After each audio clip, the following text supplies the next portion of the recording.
राघवेंद्र जी? भाग की बात ये है, ये लोग जो है उत्तर प्रदेश की जनता को बेवकूफ समझ रखा है। मुलायम सिंह सॉरी अखिलेश यादव का बयान आ चुका है, मैं वही 90 की दशक वाली राजनीति करूंगा कि क्या मिले मुलायम काशीराम, हवा में उड़ गए जय श्री राम जी। ये अखिलेश यादव इस प्रकार की बातें कर रहे हैं। आज की तारीख में काशीराम की मूर्ति का माल्यार्पण भी कर रहे हैं जी।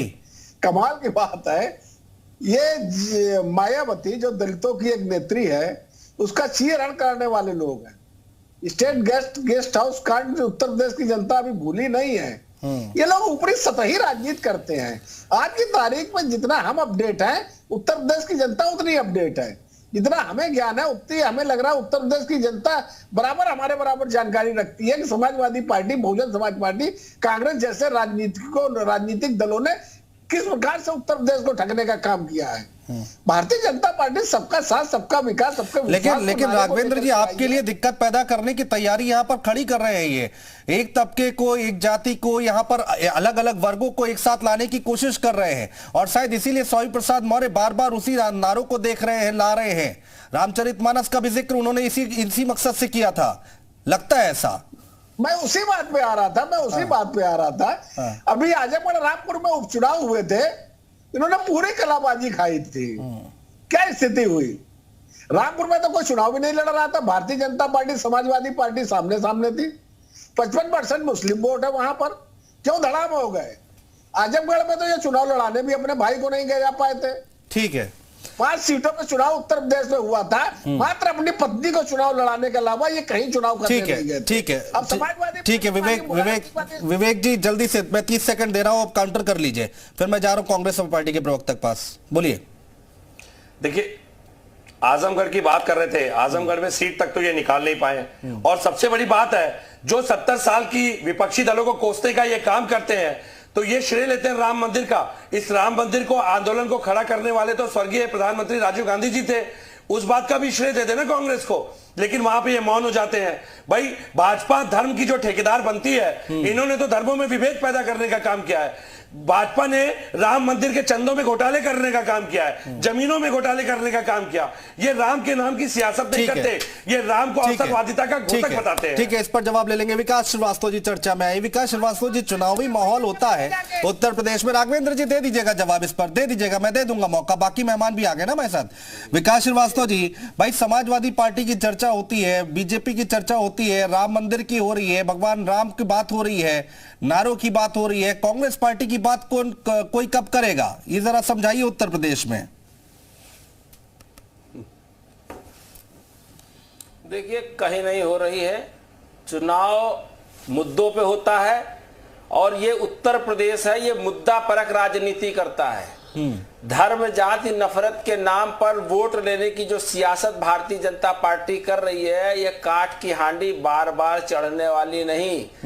अयोध्या से ही आता हूं, अयोध्या ही मेरा मूल निवास है, इसलिए सच्चाई से बता सकता हूं, आपको रूबरू कर सकता हूं, आपकी जनमानस को रूबरू कर सकता हूं। भगवान श्री राम का जो मंदिर बन रहा है वो संवैधानिक रूप से बन रहा है।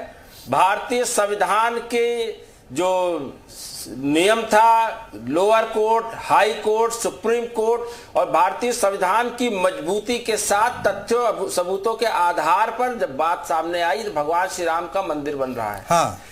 और पूरा हिंदुस्तान एकजुट होकर इस मंदिर को बनवा रहा है। हाँ। इसमें पूरे फैजाबाद का हिंदू मुसलमान एकजुट है, पूरे देश का हिंदू मुसलमान एकजुट है।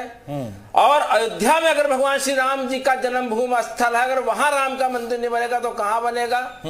रहा सवाल भारतीय जनता पार्टी का, अगर इस चुनाव में वो भगवान श्री राम के सहारे हैं तो ये प्रूफ करता है कि भगवान श्री राम का जो राम राज था वो तो ये ला नहीं पाए। विकास जी, आप यहाँ पर ऐसी डिबेट में बातें कर रहे हैं, कांग्रेस पार्टी और आपके नेताओं ने भगवान राम पर क्या क्या बातें कही हैं। हलफनामा कोर्ट में किसने दिया था? अगर पुरानी बातें याद करना चाहे अभी राघवेंद्र जी एक एक चीज गिना देंगे, कपिल सिब्बल का नाम ले आएंगे। अनुज जी 27% लोगों को बेरोजगारी से बाहर, गरीबी रेखा से बाहर निकाला और आज 33 करोड़ लोग जो है बेरोजगारी के रेखा, निर्बल आय वर्ग से नीचे चले गए। हाँ। और पूरी तरीके से लघु उद्योग चौपट कर दिया। नहीं, ये सब तो ठीक है। अभी आप कह रहे हैं भगवान राम का मंदिर अयोध्या में नहीं बनेगा तो कहां बनेगा? और इससे पहले कांग्रेस पार्टी के बयान अभी हम निकाल के अभी नीचे चला भी रहे हैं, आप बोल रहे हैं तो नीचे चल भी रहा है, भारत का तो उसको पढ़ लीजिए। ताकत से बन रहा है। हाँ, नहीं ठीक है। ये देखिए 2007 में क्या बयान दिया गया था, राम के बारे में कोई ऐतिहासिक प्रमाण नहीं है, हलफनामे में कहा गया था। कपिल सिब्बल ने सुनवाई के लिए 2019 लोकसभा जो स्थगित की मांग की थी, ये देखिए नीचे लिखा हुआ है सब। जनता पार्टी के लोग हाँ, आपके मुंह में या मेरे मुंह में राम और कृष्ण काल्पनिक पात्र हैं, ये यूपीए सरकार में कहा गया था। जो था, जो एक राजनीतिक षड्यंत्र था। हाँ, कुछ नहीं, अभी केंद्र सरकार ने अभी राम सेतु के बारे में स्टेटमेंट जारी किया है कि काल्पनिक है। भगवान राम को केंद्र की मोदी सरकार ने काल्पनिक बताया है, ये भी स्टेटमेंट दिखाइए। मोदी सरकार की रिपोर्ट गई है कि राम सेतु काल्पनिक है, उसको तोड़ देना चाहिए, ये मोदी सरकार की रिपोर्ट है। आप जितनी मजबूती से आप इस बात को झूठ प्रस्तुत कर रहे हैं, उतनी मजबूती से केंद्र सरकार अभी तत्कालिक रिपोर्ट है। राम सेतु छुड़वाने वाले लोग, केंद्रीय मंत्री जितेंद्र सिंह का बयान था सदन के अंदर कि राम सेतु के पुख्ता प्रमाण नहीं है। अनुज भाई इस बात को भी दिखाइए ना। राघवेंद्र जी बोलिए, जवाब दीजिए। देखिए सपा और कांग्रेस आप पर सवाल उठा रहे हैं। हाँ ठीक है, जवाब ले लेते हैं ना। जनता पार्टी राम का नाम लेकर वोट मांग रही है। हाँ। तो इसका मतलब उसने बेरोजगारी, रोजगार, किसान, महंगाई सब पे पूरी तरीके से जवाब दीजिए राघवेंद्र जी जल्दी से। महंत जी भी आ गए, धर्मेंद्र जी उनके पास चलेंगे। हाँ बोलिए, जल्दी से बोलिए राघवेंद्र जी। भारतीय जनता पार्टी हमेशा अयोध्या में भगवान श्री राम मंदिर का पक्षधर रही है। छाती ठोक के हम कहते हैं भगवान अयोध्या में भगवान राम श्री राम का लोगों का घर तोड़ करके, लोगों का रोजगार छीन करके पूरे अयोध्या को, शास्त्रीय सीमा को इन्होंने पूरी तरह उजाड़ दिया है। एक एक घर पूरी तरह से 25 साल 30 साल पुराना मुआवजा दे रहे हैं। आधार पर मुआवजा नहीं दे पा रहे हैं। भगवान श्री राम के भक्त त्राई कर रहे हैं। सुरक्षा न देने के बाद ठीक है। महान धर्मेंद्र गोस्वामी जी हिंदू धर्मगुरु है हमारे साथ।